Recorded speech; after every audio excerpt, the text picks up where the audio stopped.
Iran గనక చర్చలకి రాకపోయినా, చర్చలకు వచ్చిన తర్వాత ఈ శుద్ధి చేసినటువంటి యురేనియం ఏదైతే ఉందో, అణుబాంబులకు సంబంధించినటువంటి యురేనియం, ఇది శుద్ధి చేసింది కాదు, శుద్ధి చెయ్యిందైనా సరే మొత్తం వీటన్నింటినీ నాశనం చేయాలి. 450 కేజీల్లో 60% వరకు శుద్ధి చేశారు అంటున్నారు.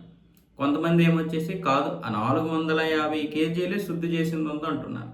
ఈ విషయంలో అటు ఇజ్రాయెల్కి, అమెరికాకు కూడా పూర్తి క్లారిటీ లేదు. కానీ 450 కేజీలు యురేనియం అయితే ఇరాన్ దగ్గర ఉందన్న విషయం అయితే తెలుసు. ఆ విషయంలో క్లారిటీ ఉంది. కానీ శుద్ధి చేసింది ఎంత ఉందన్నది తెలియదు. మొత్తానికైతే ఈ యురేనియం అనేది నాశనం చేయాలి, లేదా ఇంకెక్కడైనా దీన్ని దాచిపెట్టాలి. అలాగైతేనే ఈ ఒప్పందం అనేది ముందుకు వెళ్తుంది.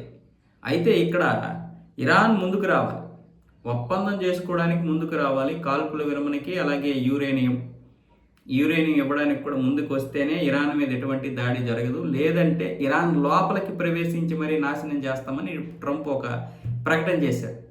అటు ఇజ్రాయెల్ని కూడా నివారించే ప్రయత్నం చేశాడు. మరి అది నిజమా అబద్ధమా తెలియదంటే, లోపల నుండి వచ్చిందా లేకపోతే బయటే చెప్తున్నాడో తెలియదు. కానీ అటు నెతన్యాహుకు కూడా వార్నింగ్ ఇస్తున్నాడు, నువ్వు ఇరాన్ మీద ఎటువంటి దాడి చెయ్యకు, ఇప్పుడిప్పుడే అది చర్చలకి వస్తుంది, పైగా మన కాల్పుల విరమణతో పాటు యుద్ధ విరమణ కూడా జరగబోతుంది, యురేనియం ఏదో ఒక విధంగా తీసుకొద్దాం, మీరు దాడులు చేయకండి అని చెప్తే, ఏప్రిల్ 8వ తారీఖున హెజ్బొల్లా మీద చేసినటువంటి దాడిని దృష్టిలో పెట్టుకొని ఇరాన్ ఏమొచ్చేసి ఇజ్రాయెల్ మీద రాత్రి దాడి చేసింది. అంటే నెల తర్వాత దాడి చేసింది. ఈ దాడికి ప్రతీకార దాడిగా వెంటనే ఇజ్రాయెల్ ఇరాన్ మీద కూడా దాడి చేసింది. 12 క్షిపణులు ఏదో ప్రయోగించింది. ఇప్పుడు దీని గురించి ట్రంప్ మాట్లాడుతూ, నువ్వు అక్కడ ఊరుకో, నువ్వు ఎక్కువ చేయకని నెతన్యాహుకు కూడా వార్నింగ్ ఇచ్చాడు.